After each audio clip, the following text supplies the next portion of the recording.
Some rural counties in eastern Oregon want to secede and join their Republican neighbor, Idaho. Politicians there are rolling out the welcome mat. It's extremely frustrating. The rules and regulations that they're making that make sense in the city don't make sense out here. Out here in eastern Oregon, the expansive rural region, and Sandy Gilson's home, where we're walking is a world away from the urban cities of the state. Do you have anything in common with Portland? Oh, sure, we're all people. But she says that's about it. And the signs dotting the east tell you what many people here want, known as the Greater Idaho Movement. Redraw the state line. So liberal Portland and the other Democratic cities are Oregon. And eastern Oregon, overwhelmingly Republican, joins largely conservative Idaho. Nearly all of Oregon's 17 eastern county governments have approved plans to leave and form a larger Idaho resembling the logo on Sandy Gilson's hat. Is this about politics or differences? Both. We are very different people. I don't believe that the Oregon government as a whole and the supermajority that has been in power there for many decades is listening to Eastern Oregon at all.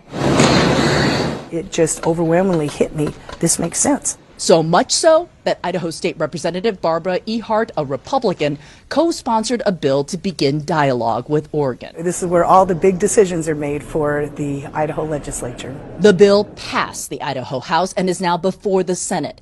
Idaho's government is officially on a path to redraw its state line for the first time since 1864. Is it possible? I believe it is. When your government will no longer listen to you, what do? We don't want them to start an internal, war or battle. But at some point, that's what people are going to turn to if they can't be listened to. So they're turning to us. The country is so torn apart right now by ideology. Yes. Is this your vision of peace? It is one of the solutions, yes. Are we going to carve Georgia out of Atlanta? Are we going to carve Austin out of Texas? Are we going to slice Michigan? It's a ridiculous road to start to go down. State Representative Ilana Rubel knows all about being a political minority. She's a Democrat in Ruby Red, Idaho, and voted against the state bill. Are you surprised that it has already gotten this far? I'm saddened, but I'm not surprised. We are in a time, I think, of unprecedented partisanship and hostility. We heard Marjorie Taylor Greene calling for the breakup of America because it's so unbearable, apparently, for people of different political ideologies to be living together. We don't think of ourselves as a secessionist movement. We see ourselves as a self-determination movement. Are you hearing from other places around the country? Yes, we are hearing from all over the country because this is not a problem that's unique to the state of Oregon. Matt McCaw used to live in Portland, but moved east where he was born, frustrated by pandemic policies of the city. Laws should match the citizens, he says. We can match people up to government they want, and everybody gets the government they want and the political tension goes down. Should this happen in other places? Yes, I believe we should, and I think that most Americans agree. We should try to get people government that they want. Portland's changed. Salem's changed. Eugene has changed. What do you say when the people of those cities say that they're changing with the times, and that's the America of today? They say it's more progressive to have government tell you what to do, but the people here haven't changed. So, Kyung, Idaho's government is passing legislation to open talks with Oregon, but there's still a bunch of hurdles to cross before talking about redrawing lines from the 1800s?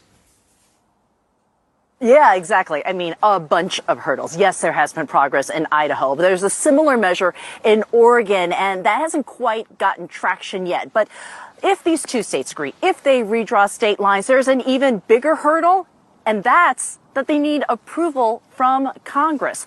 But let's just say that all of this does happen. How would this look? Well, this is Oregon, where I'm standing here on this side of the river. On the other side of the river, over there, that is Idaho.